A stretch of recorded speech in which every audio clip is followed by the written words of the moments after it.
Дуи се подготвува да се откаже од Министерствата за животна средина и за образование. Едното ќе го отстапи на Алијанса, а другото ќе го менува за ресорот правда. Ова е една од шпекулациите по синоќешниот состанок на председателството што заврши 2 часа по полноќ.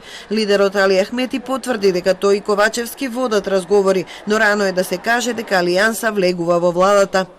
Është hapur edhe kjo teja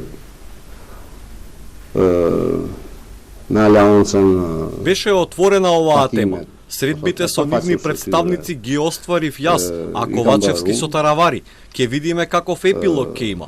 Се уште не е разговарано за детали. Тоа е тековен процес.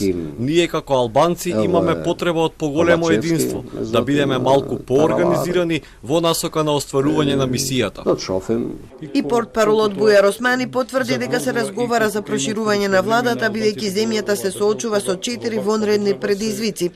Тоа се пред се уставните измени, скринингот кој бара инклузивност на партиите заради остварување на целта Македонија членка на Унијата до 2030-та, но и подобро справување со економската и со енергетската криза.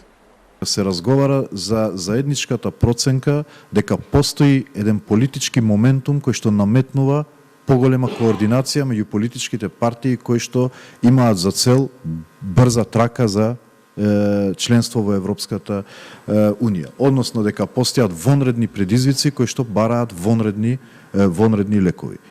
На вчерашниот состанок во партиското седиште, така наречените огнени отвориле анализа и за работата на министрите, но не станало збор за фракционерство.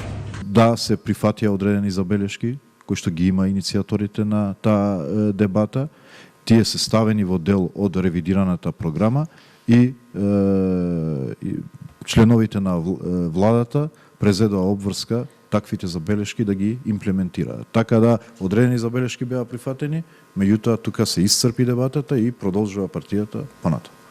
Деновиве имаше говоркања дека огнените предводени од Изет Меджити ќе направат фракција во ДУИ доколку Алијанса влезе во владата. Истовремено лидерите Ковачевски и Таравари се уште се држат до изјавите дека разговараат за европските перспективи на земјата, а не и за приклучување на оваа опозицијска партија кон владеачката коалиција.